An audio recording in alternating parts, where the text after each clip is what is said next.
JM టీవీని subscribe చేయండి.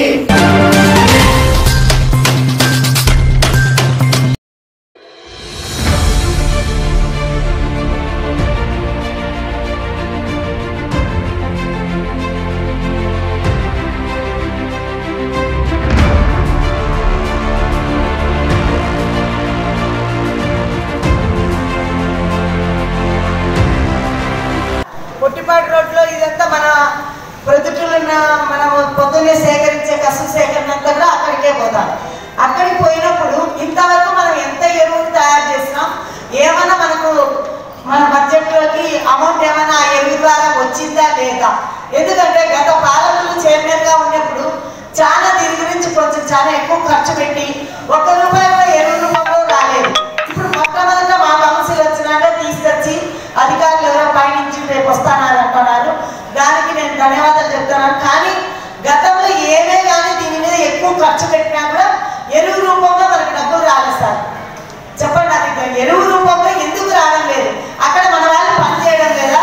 ఎరువుగా తయారు చేసేది ఇంతవరకు వర్కర్లు డ్యూటీలకు చాలా మంది మనం అక్కడ వేస్తారా? ఇంతవరకు వాళ్ళు అక్కడ నుండి ఏం చేస్తున్నారు? వర్కులు స్టార్ట్ అవ్వలేదు కాబట్టి ఆ వర్కులు కూడా స్పెషల్ ఆఫీసర్ గారు ఉన్నప్పుడు ఆ వర్కులు ₹2,000 లక్షలు క్యాన్సిల్ చేయించి ఇప్పుడు మళ్ళీ మేడం గారు ఉన్నప్పుడే మళ్ళీ టెండర్లు పిలవడం కూడా జరిగింది.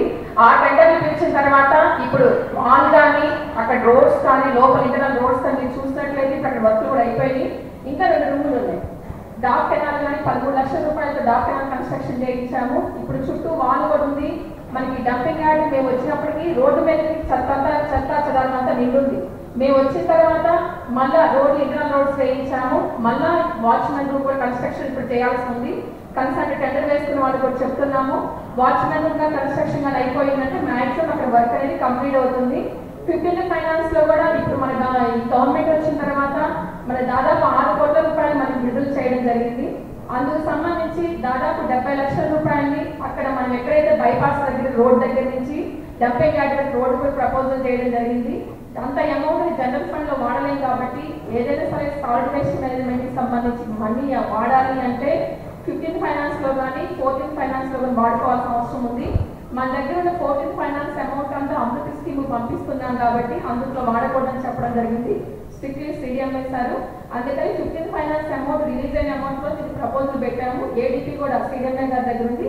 అది అప్రూవల్ అయిన వెంటనే మనము పొట్టిపాటి రోడ్ దగ్గర ₹80 లక్షలతో రోడ్డు వేయడం జరుగుతుంది. ఇప్పుడు తాత్కాలికంగా వెహికల్స్ వెళ్ళలేకుండా ఇప్పుడు అక్కడ ఇబ్బందికర పరిస్థితుల్లో ఉన్నప్పుడు మనం కొరపాటు రోడ్లో ఎక్కడైతే స్లాటర్ హౌస్ ఉందో అక్కడ మనం ఒక 2 నెలల నుంచి అక్కడ డంప్ చేయిస్తున్నాము. అక్కడ కూడా ప్రజలకు ఇబ్బందులు వస్తున్నాయి కాబట్టి ఇప్పుడు మళ్ళీ పొట్టిపాటి రోడ్డుకే డంపింగ్ యార్డ్కే తరలించాలి. ఇంటర్నల్ రోడ్స్ వేసాము, వాల్స్ కన్స్ట్రక్షన్ చేశాం కాబట్టి ఇప్పుడు కూడా ఇక్కడ రోడ్డు చంద్రహాసం రెడ్డికి వచ్చింది. అప్పుడు ఇప్పుడు గ్రావెల్ తోలుతూ పనిచేస్తున్నాడు. ₹5 లక్షలతో టెంపరీగా పనిచేయిస్తున్నాము. దీనికి సంబంధించి అక్కడ ఉన్న గార్బేజ్ మొత్తం దాదాపు మనకి ఇప్పుడు మాకు చెప్పారు మా డీ గారు దాదాపు 59 మెట్రిక్ టన్నులు ఉంది. దీనికి సంబంధించి గతంలో కూడా ఇలానే డ్రోన్ సర్వే చేసి అన్ని చేయడం జరిగింది. కానీ ఎటువంటి ఇది లేదు. ఇప్పుడు మళ్ళా గవర్నమెంట్ ఇంట్రెస్ట్ తీసుకొని ఎక్కడైతే 45 ELBs అమృత స్కీమ్ కింద నమోదయ్యిందో వాటన్నిటికీ ఉన్న గార్బేజ్ అంతా పబ్లిక్ ఇబ్బంది లేకుండా చేయాలి అని చెప్పడం జరిగింది. ఈ గ్యార్బేజ్ అంతా బయటకు వచ్చేసింది మేడం, అది కొద్దిగా క్లీన్ చేయించాలి. ఇంకొకటి మీరు ఇక్కడ వచ్చేసి తొలగించుటకు అని చెప్పి ఇచ్చారు మేడం, అంటే దాన్ని ఏం చేస్తారంటే ఎలా చేస్తారని ఏమైనా చెప్పగలరా? కావాల్సిన రూములు అన్నీ ఏర్పాటు చేసి మిషనరీ కూడా అక్కడే ఏర్పాటు చేసి అక్కడే దాన్ని చెత్తని ఎరువుగా మారుస్తారు. అది ఎందుకంటే నాకు కూడా ఒక 220 మిషన్ ఉండేది. ఆ పేరు ఏదైనా తీసేసి టెండర్ తీసుకే బాగుంటుంది. మనకి శాని అనేది తీసేయండి. ఇటాచి కానీ ఇట్లా పెద్ద పెద్ద కంపెనీలు ఉన్నాయి, అవి చాలా బాగుంటాయి. అట్లా దాన్ని మళ్ళీ మీరు శాని అని పెడితే ఆ కంపెనీ వాడే వచ్చి పార్టిసిపేట్ చేయాల్సింది వస్తుంది. కాబట్టి మనకు మంచి మిషనే కొందాం కొనేటప్పుడు. ఇదైతే మంచి మంచి ఇష్యూ. 140 మిషన్ కొనడం అనేది మన మున్సిపాలిటీకి అవసరము. అయితే ఈ పేరు అనేది తీసేయండి సార్. ఎనీబడి ఎవరైనా ఇటాచి కానీ ఇట్లాంటి ఏమైనా ఉంటే దానికే ప్రిపేర్ చేస్తాం. అందరికీ నమస్కారం. ఈ అవకాశం ఇచ్చినందుకు ధన్యవాదాలు. మా వారిలో మొన్ననే నేను మాట్లాడాలనుకున్నాను, కానీ ప్రజలకు అవకాశం ఇవ్వని చెప్పి నేను మాట్లాడలేదు. మా వారిలో కూడా కొద్దిమంది మార్కెట్ ఇష్యూ మీద సఫర్ అవుతున్నారన్న. వాళ్ళు ఏంటంటే బాడుగలకు ఉన్నారు. ఇప్పుడు వాళ్ళకి ఇస్తారా లేదా అని డౌట్తో ఉన్నారు రూమ్స్. మీరు శాసనసభ్యులుగా ఒకసారి మీరు కూడా వాళ్ళకు హామీ ఇస్తే, అమిత్ గారు చెప్పారు, కానీ మీరు కూడా ఒకసారి హామీ ఇస్తే వాళ్ళు కూడా ధైర్యంగా ఉంటారు. చాలా పేదవాళ్ళు రోడ్ల మీద వేసుకొని ఇప్పుడు అమ్ముతున్నారు కొద్దిమంది. ఇక్కడ కాలనీలో అట్లా చాలా మంది ఉన్నారన్న. కాబట్టి తప్పకుండా ఇది మీరు చేస్తారని నేను విశ్వసిస్తున్నాను. ఇంకోటి వచ్చి కొన్ని వర్కులు పెట్టాము. ఎమ్మెల్యే కమిషనర్ గారు కూడా వర్కులు టెండర్ పిలుస్తాము అన్నారు. ఆ వర్కులు టెండర్ వర్క్ వచ్చినందుకు కూడా నేను కృతజ్ఞత తెలుపుకుంటున్నాను. మీరు ఇచ్చిన మాట మేరకు నాకు కూడా అవకాశం ఇస్తానందుకు ధన్యవాదాలు. ఇంకోటి ఏంటంటే ఇంకొకటి మెయిన్ ఇష్యూ ఏముందంటే ఆల్రెడీ 2014లో ఒకసారి మేము కూడా ఆ పార్టీ మీ వైసీపీలోనే ఉన్నాము. ఆ రోజు పెద్ద ఇష్యూ అయింది. ఏంటంటే ఈ ఇన్ఛార్జ్ అనే విషయం. ఇన్ఛార్జ్ అనేది ఆ సాంప్రదాయం ఉండొద్దని చెప్పి చాలా ఫైట్ చేస్తున్నాము. ఈరోజు ఏంటంటే ఆ ఇష్యూ నా వరకు వచ్చింది. ఎందుకంటే ఒకే ఒకదాన్ని కాబట్టి నా మీద కూడా కొంచెం ప్రయోగిస్తున్నారు. అంటే అది మీ వరకు రాకపోయి ఉండొచ్చు. మేబీ ఆ సంప్రదాయాన్ని మీరు ఆపేస్తారని నేను కోరుకుంటున్నాను. ఎందుకంటే ఇప్పుడు మేము కూడా లాస్ట్ టైం పోటీ చేశాము. మీ మీద గౌరవంతో, ముత్యారాల మీద గౌరవంతో మా వార్డు కాకుండా వేరే వాడు ఇచ్చినా కూడా మేము వెళ్ళాము. అక్కడ మేము ఓడిపోవడం జరిగింది. ఓడిపోయినా కూడా ఎటువంటి ప్రజలలో కేవలం పార్టీ పరంగా లేదా వాళ్ళ ఇష్యూ పరంగా మేము మీ వరకు తెచ్చాము. అప్పుడు వచ్చిన సమస్యలు మేము తెచ్చాము. కానీ ఇటువంటి ఇన్ఛార్జి అనే సంప్రదాయంను మేము ఎప్పుడూ తీసుకొని రాలేదు. పార్టీ పెద్దల వాళ్ళ వెంట తిరిగాము, వాళ్ళతో మాత్రం పనిచేసాము. కానీ ఇన్ఛార్జి అని ఈ వాలంటీర్లలో ఇంకా ఇప్పుడు వచ్చిన సచివాలయ వ్యవస్థ మీద పెత్తనం చేయడము, వాళ్ళు అధికారం చేయడం అనేది ఇది నాకు సమంజసంగా అనిపించడం లేదన్నా. ఈ విధంగా మీరు నన్ను అడగడము, నేను ఈ ఇష్యూను మీకు చెప్పడం కూడా నాకు చాలా మంచిగా అనిపిస్తుంది. మీరు తప్పకుండా ఇది చేస్తారని నేను విశ్వసిస్తున్నాను. మాట్లాడినందుకు చాలా సంతోషంగా ఉంది. ఆ పాప మొట్టమొదటి కౌన్సిలర్ గారిని కొన్ని తెలుసుకోవాలా. ఇన్ఛార్జీలు అనేది గవర్నమెంట్ తరపు నుంచి ఎక్కడైనా సాంప్రదాయం. మా ఎమ్మెల్యే గారిని ఎమ్మెల్యేగా తెలిస్తే వరదరారెడ్డి ఇన్ఛార్జిగా ఈ ఊర్లో ఉన్నారు. టీడీపీ గవర్నమెంట్లో మా ఎమ్మెల్యే గారు ఇక్కడ ఎమ్మెల్యేగా గెలిచినారు. ఎక్కడ కానీ ఆయన ప్రోటోకాల్ ఎక్కడ మీటింగ్లకు కూడా ఇన్వైట్ చేసే వాళ్ళే కాదు, పైన వేదిక మీద కూర్చుంటే వాళ్ళే కాదు.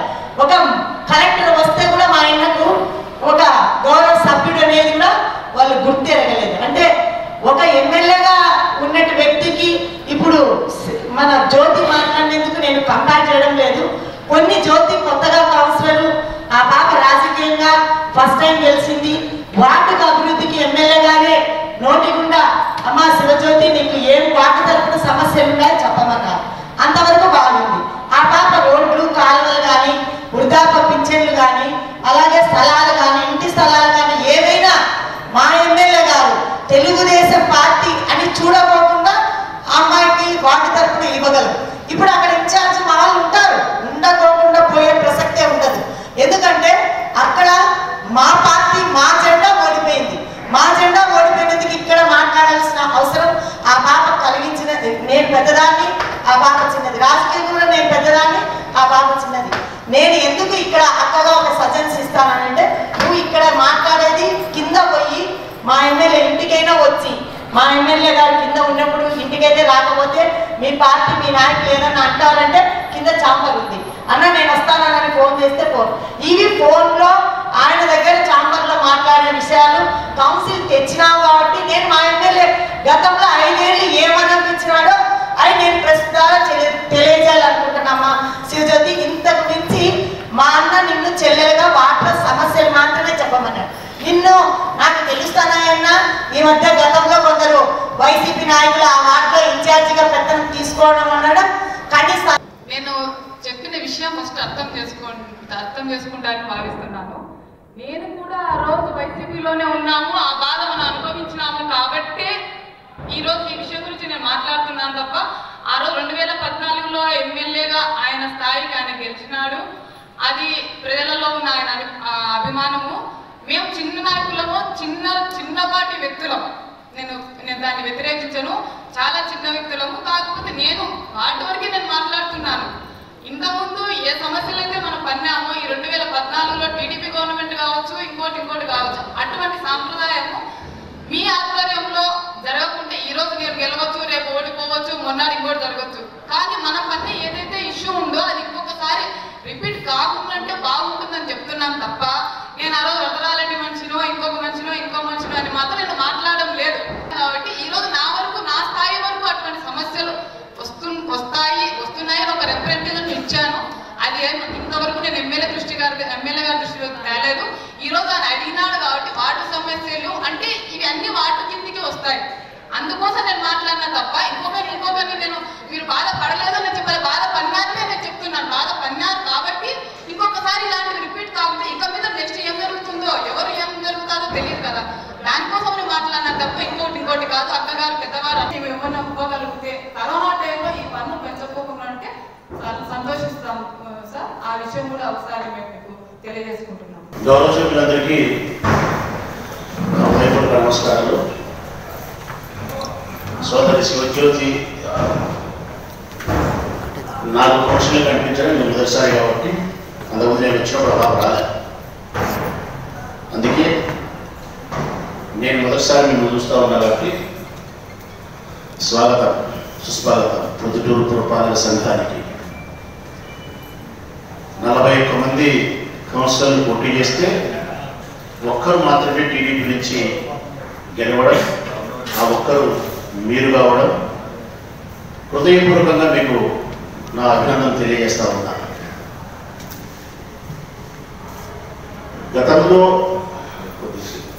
గతంలో దర్శపాటి లక్ష్మీదేవమ్మ చెప్పినట్టు చాలా అవమానాలు అయితే మాకు చేసినారమ్మా. నిజమది. అదే ఇదే కౌన్సిల్లోనే ఈ వేదిక మీద కూర్చునే అధికారం నాకుంది. కోర్టు ఇచ్చిన తీర్పు ఉంది, గవర్నమెంట్ ఇచ్చిన ఆర్డర్ ఉంది. అవన్నీ చూపించినప్పటికీ కూడా నన్ను ఈ వేదిక పైన కూర్చోబెట్టలే, అక్కడ కూర్చోబెట్టినా. పైకి వస్తే కూడా కుర్చీ లాగేసినారు, అవమానం చేసినారు.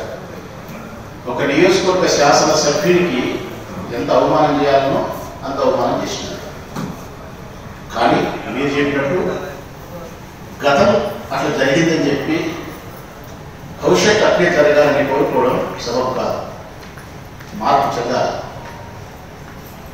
నిన్ను మేము గౌరవించడం అంటే శివజ్యోతిని గౌరవించడం కాదమ్మా. ఏ వార్డులో అయితే 3000 మంది ఓటర్లు కలిగిన వార్డులో నిన్ను గెలిపించినారో నా వార్డుకు శివజ్యోతి అనే సోదరి కౌన్సిలర్గా మా కష్టసుఖాలు చూడడానికి అని చెప్పి మీ ప్రజలు మీకు ఓటేసిన తర్వాత నిన్ను మేము గౌరవించడం అంటే ప్రజాస్వామ్యాన్ని గౌరవించడం, ప్రజలు గౌరవించడం. నాకు జరిగిన అవమానాన్ని మీకు కానీ మరొకరు కానీ నా రాజకీయ జీవితం ఉన్నంత వరకు జరగలేదు. తప్పనిసరిగా నీ వార్డు కౌన్సిలర్గా, ఓ ప్రజాప్రతినిధిగా, ప్రజాస్వామ్య విలువలకు అనుకూలంగా ఏ పార్టీ గౌరవం నీకు దక్కాలనో ఆ పార్టీ గౌరవం ఈ పురపాలక సంఘం నుంచి ఖచ్చితంగా దక్కుతుంది. ఇన్ఛార్జ్ అనేది పురపాలక సంఘానికి సంబంధించినది కానే కాదు. అది మా పార్టీకి సంబంధించినదే. తెలుగుదేశం పార్టీకి ఇన్ఛార్జ్ ఉంటాడు, వైఎస్ఆర్పీ ఏ పార్టీకైనా ఇన్ఛార్జ్ ఉంటాడు. పురపాలక సంఘానికి సంబంధించి ప్రజాప్రతినిధిగా హక్కు అధికారం ఉన్నది నీకు, మా అభ్యర్థి కాదు. మా అభ్యర్థి ఎక్కడ ఓటమి పాలు మేము చెందినాం కాబట్టి ఆ వార్డు యొక్క ప్రజల సమస్యలను అధికారపూర్వకంగా చూడడానికి నీకు బాధ్యత ఉంది. ఈ పురపాలక సంఘం నిన్ను గౌరవిస్తుంది. కానీ పార్టీ ఇన్ఛార్జిగా మా పార్టీ యొక్క బాగోగులు చూడడానికి మాత్రమే అక్కడ అగ్గారపు శ్రీనివాసులు గారు ward incharge. So YSR Congress party యొక్క పటిష్టత కోసం ప్రజా సమస్యలు పరిష్కరించి పార్టీకి ప్రజలకు దగ్గరకు కలపడానికి కావాల్సిన పని అగ్గారపు శ్రీనివాసులు గారు మా పార్టీ వైపు నుంచి చేస్తారు. పురపాలక సంఘానికి అతనికి సంబంధమే లేదు. పురపాలక సంఘానికి సంబంధం ఉండేది మీకు, మిమ్మల్ని గెలిపించినారు కాబట్టి ఓ ప్రజాప్రతినిధిగా మీ గౌరవానికి, మీ విలువకు ఎక్కడ భంగం కలగదు. పురపాలక సంఘ కమిషనర్ గారికి సంబంధించిన అధికారులందరికీ కూడా నేను సుస్పష్టం చేస్తా ఉన్నా. 40 మంది కౌన్సిలర్లకు వారి వారి వార్డుల్లో ఎటువంటి సముచితమైన గౌరవాన్ని స్థానాన్ని ఇచ్చినారో శివజ్యోతి అనే ఆ వార్డు కౌన్సిలర్ కూడా అదే స్థాయిలోనే మీరు గౌరవాన్ని ఇవ్వాల్సిన అవసరం ఉంది. ఆ వార్డుకు సంబంధించిన ఏ గౌరవమైనా ఏ మర్యాద అయినా ప్రభుత్వానికి సంబంధించిన ఏ సంక్షేమ పథకాలైనా ఆ పాప ద్వారానే జరగాలి. రెండవది, ఈ వార్డులన్నీ డెవలప్ చేసే విషయంలో ఆ అమ్మాయి తన వార్డుకు సంబంధించిన ఏ అభివృద్ధి కార్యక్రమానికైనా ఎఫెక్ట్ తెస్తే మీరు అత్యంత ప్రాధాన్యత తీసుకోండి. అంటే ఈ వార్డును గౌరవించడమే కాదు, ఈ వార్డులన్నీ కూడా వైఎస్ఆర్ కాంగ్రెస్ పార్టీకి అనుకూలమైనవి గెలిచినవి. అపాపక్కతే తెలుగుదేశం, 41 మందిలో అపాపక్కతే తెలుగుదేశం ఉంది. సో వీళ్ళలో ఎక్కడైనా ఆ పాపకు ఇవ్వాల్సిన గౌరవాన్ని మీరు ఇవ్వకపోతే పుట్టొచ్చినట్టు కనిపిస్తుంది, ఒక ప్రత్యేకంగా కనిపిస్తుంది. అట్లా చేయడం వలన వైఎస్ఆర్ కాంగ్రెస్ పార్టీకి, మా చైర్మన్ గారికి, మా గౌరవ సభ్యులందరికీ కూడా అది అవమానం. ఆ పరిస్థితులు మేము లేవు. ఆ పాపను మాకంటే ఇంకా ఒక పైసా మెరుగ్గానే మీరు చూడండి. ఆ వార్డును అభివృద్ధి చేసే విషయంలో కూడా ఎటువంటి అభివృద్ధి కార్యక్రమాన్ని ఇచ్చినప్పుడు అది సబబ్ అనుకుంటే, ఆ అభివృద్ధి కార్యక్రమం ఆ వార్డులో అవసరం అనుకుంటే చైర్మన్ గారు, కమిషనర్ గారు ధృవీకరించగలిగితే అది అవసరమని తప్పనిసరిగా ఆ వార్డు సమస్యలను పరిష్కరించండి. కౌన్సిల్లో కూడా గౌరవ సభ్యులందరికీ కూడా విజ్ఞప్తి ఏంటంటే, ఎప్పుడైనా ఆ పాప మాట్లాడాలని లేచినప్పుడు, మైక్ అడిగినప్పుడు మీరు 40 మంది, ఆ పాప ఒక్కటి కాబట్టి ఒక్క అవకాశం ఆ పాప ఇవ్వాల్సిన అవసరం ఉంది కాబట్టి మీరే కాస్త సమయం తీసుకొని ఆ అమ్మాయికి మాట్లాడే అవకాశం ఇవ్వండి. ఒక్క మాటలో చెప్పాలంటే ఈ పురపాలక సంఘం, ఈ కౌన్సిల్ రాబోయే భావి తరాలకు ఆదర్శంగా ఉండేటట్టు మీరు మెలగండి. ప్రజాస్వామ్యానికి అనుకూలంగా మీరు మెలగండి. ప్రతిపక్ష పార్టీ సభ్యులను కూడా ఇదిగో వైఎస్ఆర్ కాంగ్రెస్ పార్టీ సభ్యులు ఈ విధంగా గౌరవిస్తారు, ఒక ఆడపిల్లలు ఈ విధంగా గౌరవిస్తారు, తెలుగుదేశం పార్టీ కౌన్సిలర్లు ఈ విధంగా గౌరవించి కౌన్సిల్లో వారికి అవకాశాలు ఇచ్చినారు, వారి వారిని అభివృద్ధి చేసినారు, ఎక్కడే కానీ వివక్షకు గురి కాకుండా చేసినారనే అభిప్రాయం వచ్చేలాగా భావి తరాల కౌన్సిలర్లకు మీరు ఆదర్శంగా ఉండేలాగానే శివజ్యోతిని గౌరవించండి. ఓ ప్రజాప్రతినిధిగా ఆమెకు ఇవ్వాల్సిన గౌరవాన్ని అటు అధికారులు కానీ అటు సభ కానీ ఇస్తుంది. మీకు వచ్చిన ఇబ్బంది లేదమ్మా. బ్రతికే ఎవరైనా సరే రూములు కానీ బండల మీద వ్యాపారం చేసేవాళ్ళు కానీ ఎవరైతే ఉన్నారో అందరికీ కూడా చోటు కల్పించినాం. తాత్కాలిక మార్కెట్లో, నూతన మార్కెట్లో కూడా వస్తారు. ఎక్కడైనా ఎవరైనా మీ దృష్టికి వచ్చి ఉంటే వారికి సక్రమైనటువంటి హక్కు అధికారం లేనప్పుడే వారికి ఏమని ఉంటారు తప్ప మరొక కారణం ఉండదు. అయినప్పటికీ ఆ విషయాన్ని మళ్ళీ మీరు బంగారెడ్డి గారితో మీరు సంప్రదిస్తే కనుక వారికి అవకాశం ఇవ్వడానికి వీలు ఉంటే, చట్టబద్ధత ఉంటే తప్పనిసరిగా కమిషనర్ గారితో మాట్లాడి వారికి ఇచ్చే ఏర్పాటు కూడా చేస్తాం. ఇక వర్క్స్ టెండర్ వరకు వచ్చినాయని చెప్పినారు. మీ వర్క్స్ టెండర్ వరకు వస్తాయి, టెండర్ పూర్తి అవుతుంది, పని చేయిస్తాం. భవిష్యత్ కాలంలో ఏ పనులు ఉన్నా చేయండి. సంక్షేమ పథకాలను అన్నింటినీ కూడా మీరు దగ్గరుండి మీ వార్డు ప్రజలకు ఇప్పించే ఏర్పాటు చేయండి.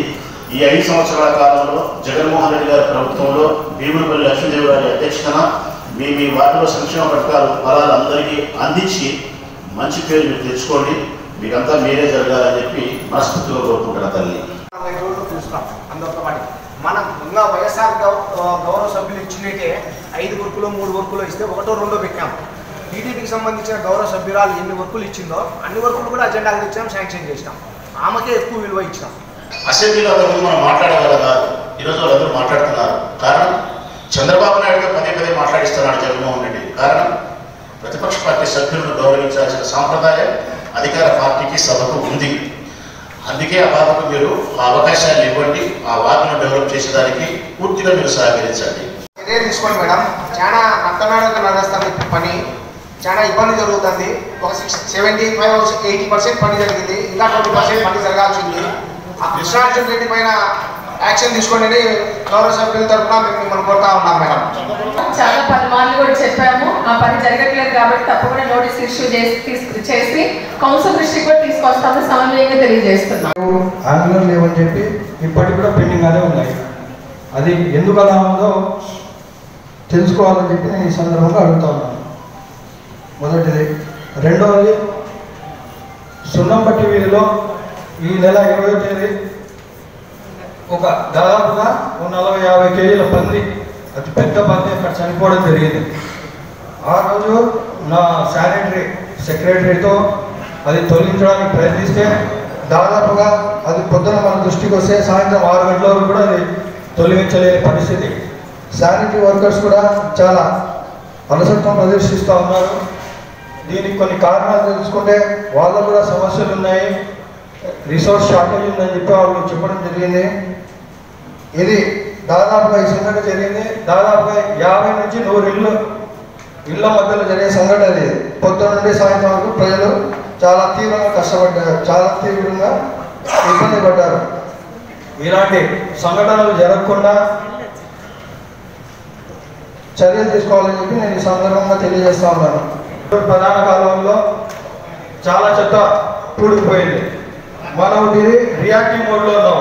ప్రొయాక్టివ్ మోడ్లో ఉండి ఇంత చెత్త అసలు పేరుకోకపోవడం కంటే దానికంటే ఒక గ్రిల్స్ పెట్టి ఆ గ్రిల్స్ ద్వారా ఎక్కడికక్కడ మనం స్టార్ట్ చేసి ఇమ్మీడియట్లీ తొలగిస్తే ఇంత చెత్త పూడుకుపోదు. అలాగే ఈ చెత్త వల్ల అక్కడ నివసిస్తున్న ప్రజలకు చాలా ఇబ్బంది జరుగుతుంది. మన సంవత్సరానికి ఒకసారి ఇట్లా ₹1,00,00,000 ఖర్చు పెట్టడం కూడా తగ్గుతుందని చెప్పి నేను ఈ సందర్భంగా తెలియజేస్తా ఉన్నాను. దీనికి స్ట్రీట్ లైట్కి సంబంధించి ఆల్రెడీ మనం ఈఎస్ఎల్ వాళ్ళతో కూడా మాట్లాడడం జరిగింది. వాళ్ళకి మనం ఏజెన్సీ వాళ్ళు వచ్చి గవర్నమెంట్ లెవెల్లోనే వాళ్ళకి ఆర్డర్స్ కూడా ఇవ్వడం జరిగింది. దాదాపు ప్రతి నెల మనం పేమెంట్ వాళ్ళకి దాదాపు ₹1,00,00,000 పేమెంట్ చేయాల్సిన అవసరం. 3 months ఒకసారి ₹1,00,00,000 పేమెంట్ చేయాలి. లాస్ట్ 1 year నుండి మనం పేమెంట్ కూడా చేయడం లేదు. వాళ్ళు ఇర్రెగ్యులర్గా మేనేజ్మెంట్ సరిగ్గా లేదని చెప్పాలి. మనం వచ్చి మన దగ్గర చెప్పినప్పుడు దానికి సంబంధించి మనకి ఇక్కడ దొరకట్లేదు, పంపిస్తే వాళ్ళే తీసుకురావాలి కాబట్టి హైదరాబాద్ నుంచి మేము తీసుకొచ్చి వేస్తామని చెప్పడం జరిగింది. అది కూడా ఇప్పుడు కూడా మేము చెప్పాము. ఎవరైతే స్ట్రీట్ లైట్ చూస్తున్నారో డిఏ గారు కూడా నిన్న మొన్న ఇన్స్ట్రక్షన్స్ కూడా ఇచ్చాము. ప్రతిరోజు ఈవినింగ్ 6:30 మనం 6 కల్లా లైట్లు వేస్తున్నాం కాబట్టి 7:30 and 8 మధ్యలో వెళ్ళండి. ఒక్కోసారి లైట్లు వెలిగితే మధ్యలో ఆగిపోతున్నాయి కాబట్టి ఈ మైదుకూరు రోడ్లో కూడా మనం కేబుల్ వైర్ ఏరియాలో కూడా డివైడర్ వర్క్ జరుగుతుంది కాబట్టి అక్కడ వేయలేకపోయాము. అది కూడా కొంత ఇబ్బందిగా ఉందని చెప్పి నేను కన్సర్న్ కాంట్రాక్టర్ గారితో కూడా మాట్లాడడం జరిగింది. వాళ్ళు వితిన్ 1 week లో మీరు క్లోజ్ చేస్తామని చెప్పారు. అక్కడ కూడా ఇబ్బంది అనేది ఉండదు. పబ్లిక్ నుండి నాకు ఇంతవరకు అక్కడి నుంచి రాలేదు. గౌరవ సభ్యుల వారు ఇప్పుడు కౌన్సిల్ మీరు మా చెప్పాలి. ఒకటి మనం చెబితేనే వాళ్ళకి తెలుస్తుందా తెలియదా అనేది కూడా కరెక్ట్ క్వశ్చన్ కాదు. ఇంత పెద్ద పట్టణాన్ని చూసేటప్పుడు ఒక్కొక్క వార్డుకు సంబంధించిన సమస్యలను గమనించేదానికి వార్డు కౌన్సిలర్గా మనం ఎన్నుకున్నారు. మొత్తం టోటల్గా మున్సిపాలిటీని అంతా పర్యవేక్షించేదానికి చైర్మన్ పెట్టుకున్నారు సంబంధించిన అధికారులు. మనం చెప్పడం వల్ల వచ్చిన నష్టం కానీ ఇబ్బంది కానీ ఏమీ లేదు.